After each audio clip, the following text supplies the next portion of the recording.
on est dans les vidéos où je t'expose en détail un des arcanes dans l'ordre. Et aujourd'hui, on va parler du valet du tarot de Marseille, ou de la princesse dans le tarot de Thoth, ou du page dans le tarot de Rider-Waite-Smith, ou dans d'autres tarots des fois, la fille de coupe, ou dans encore d'autres jeux. Ça, c'était le Wild and Noun Tarot, et ça, c'est le Nameless One, le Joker dans le Nameless One. Donc, tu vois que c'est le personnage qui peut regrouper quelque part le plus de titres, entre guillemets, mais en fait, à chaque fois, l'idée est la même. C'est le degré le plus immature des personnages de la cour dans une même suite. Donc c'est quelque part un personnage qui représente l'immaturité, mais en même temps, c'est un personnage qui fait pleinement partie de la suite. On peut considérer un peu ce personnage comme un étudiant en première année et pas comme un bébé. C'est quelqu'un, enfin ça montre un certain aboutissement déjà. C'est qu'on est prêt maintenant à se lancer dans une vie autonome. On est encore fragile, on est plein d'interrogations à ce niveau.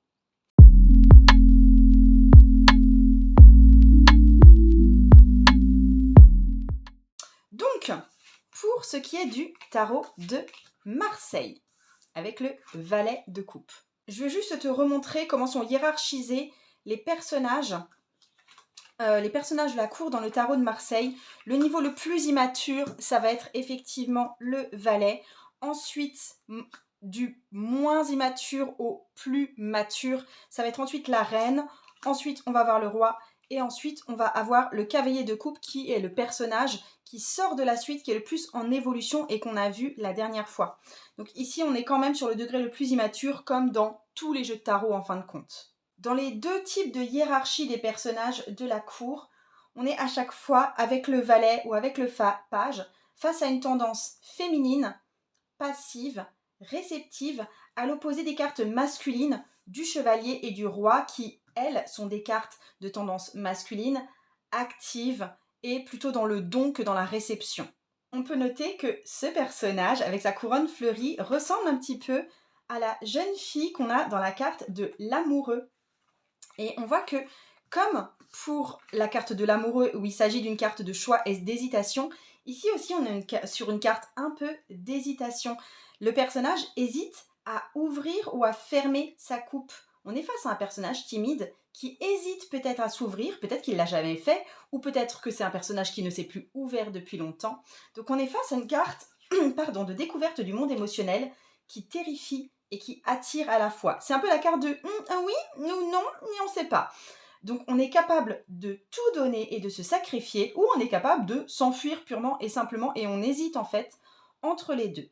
C'est une carte qui va représenter le passage du monde de l'enfance vers la vie adulte. Ça représente les premiers amours, ça représente du coup les doutes, les grands élans. Ou alors ça peut représenter un personnage ou alors ça peut représenter une personne plus âgée qui n'ose peut-être pas retomber amoureuse. Et il avance vers la gauche du lecteur de tarot, du côté du cœur du lecteur de tarot. Ça peut être une carte un peu de manque de confiance en soi, dans la vie, dans les relations émotionnelles, et ça peut éventuellement parler d'un blocage émotionnel. Si on prend maintenant la carte dans le jeu classique de Rider-Waite-Smith, on est face à un personnage qui est aimant, qui est tendre, qui est intuitif, qui vit toutes ses émotions à fond. C'est repris ici, je trouve, avec cette idée de plonger dans un monde coloré avec la fille de coupe du Wild and Noun. Il y a une possibilité aussi que ce soit un personnage artiste et aussi qu'il soit éventuellement d'humeur instable, comme on peut le voir avec les petites vagues. Je voulais aussi faire un vrai point sur le poisson qu'on voit ici, qui est un symbole de créativité et qui est aussi une référence à la foi et à Jésus-Christ. En fait, les premiers apôtres étaient des pêcheurs de poissons, jusqu'à ce que Jésus les envoie à travers le monde comme un peu des pêcheurs d'hommes pour convertir les autres hommes. Donc c'est vraiment cette carte une référence au Christ avec ce poisson, et ça fait particulièrement référence au miracle de la multiplication des poissons et des pains. Je te donne ici un petit extrait de l'Évangile selon saint Marc qui parle de cette reproduction des poissons et des pains. Je lis. Jésus leur répondit: « Donnez-leur vous-même à manger. » Mais ils lui dirent: « Irons-nous acheter des pains pour 200 deniers et leur donnerons-nous à manger ?» Et il leur dit: « Combien avez-vous de pain ? Allez voir. » Ils s'en assurèrent et répondirent: « 5 et 2 poissons. » Il prit les 5 pains et les 2 poissons, et levant les yeux vers le ciel, il rendit grâce. Puis il rompit les pains et les donna aux disciples, afin qu'ils y distribuassent à la foule. Il partagea aussi les 2 poissons entre eux tous. Tous mangèrent et furent rassasiés, et l'on emporta 12 paniers pleins de morceaux de pain et de ce qui restait des poissons. Ceux qui avaient mangé les pains étaient 5000 hommes.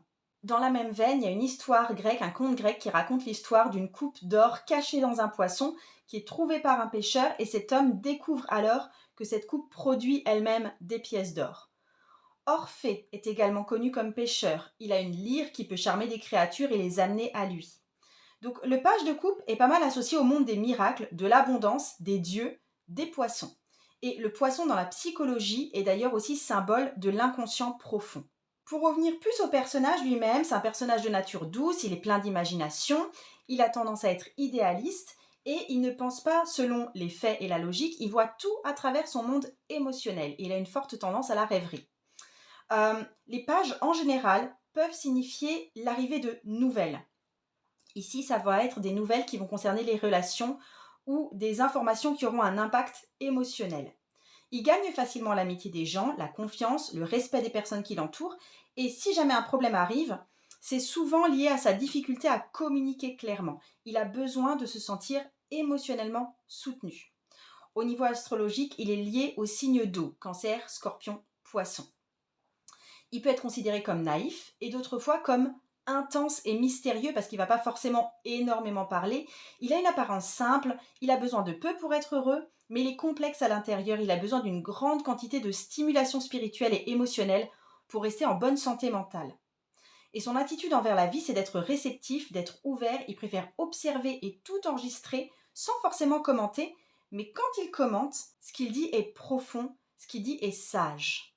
Si cette carte est un état d'esprit, c'est un peu celui du rêve, de l'état intuitif, de l'inspiration, du monde des idées. Et c'est l'état d'esprit parfait pour la divination, les oracles, la prophétie. C'est également parfait pour créer une œuvre créative. Donc ça va parler d'artistes, de compositeurs, de photographes, d'écrivains. Et au sein de cet état réceptif silencieux, il y a l'inspiration divine qui peut naître, la cristallisation d'une idée et éventuellement la manifestation d'un projet. Donc on est sur une carte d'inspiration divine de génie. C'est l'image du visionnaire qui donne une substance et une réalité physique aux rêves et aux fantaisies. On le verra ça un peu plus en détail avec la carte dans le tarot de Thoth. Donc cette carte va nous rappeler de prêter attention à nos rêves et à nos fantasmes et de les utiliser comme source d'inspiration pour nos projets et nos choix. Quand on remet ce personnage face aux autres personnages de sa suite, c'est le plus jeune, c'est le plus enfantin.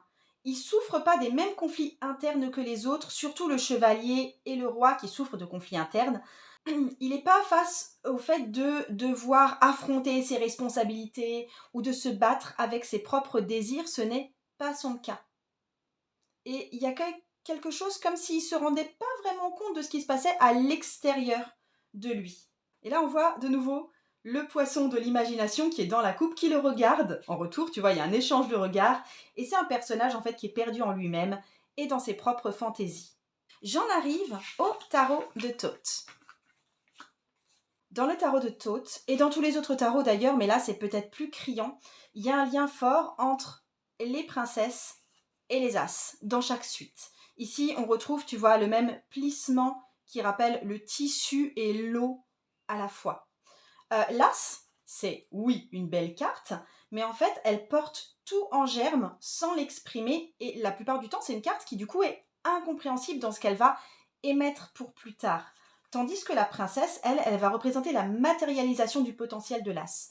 Elle représente le cœur de l'élément eau et elle peut ancrer des idées vaporeuses et romantiques et les faire se réaliser. Elle fournit en fait un matériau fixe et fertile parce que les princesses, c'est relié à l'élément terre et donc les idées nourries par l'eau vont pouvoir s'épanouir. On a la lourdeur ici qui est représentée par la tortue et en même temps l'élément eau qui est représenté par les plis de la robe. Et voilà pour cette carte. La prochaine carte qu'on va étudier ensemble, on va sortir des personnages de la cour pour la suite des coupes et on va aller voir, attends je te montre, le 10 de coupe. On passe aux cartes numérotées. Donc j'espère que cette série te plaît toujours autant. J'ai repris un certain rythme avec cette série. Là, ces temps-ci, j'en fais environ, je fais une vidéo par mois à peu près. Je suis contente parce que je vois du coup le projet qui progresse. Évidemment, si tu veux aller plus loin avec moi, je te mets des liens en dessous. Surtout, il y a le module 1 de mon initiation au tarot intuitif. L'initiation au tarot intuitif, c'est un cours de tarot complet. Donc le module 1 est complètement gratuit. C'est pour savoir en fait si le reste de la formation va te plaire. Et dans cette formation, je ne te permets pas de connaître les cartes comme je le fais dans cette vidéo où je vais dépioter chaque carte, mais je vais te permettre de les utiliser en tirage de façon pratique et intuitive. Je te souhaite une super journée, le tarot peut changer ta vie. Salut!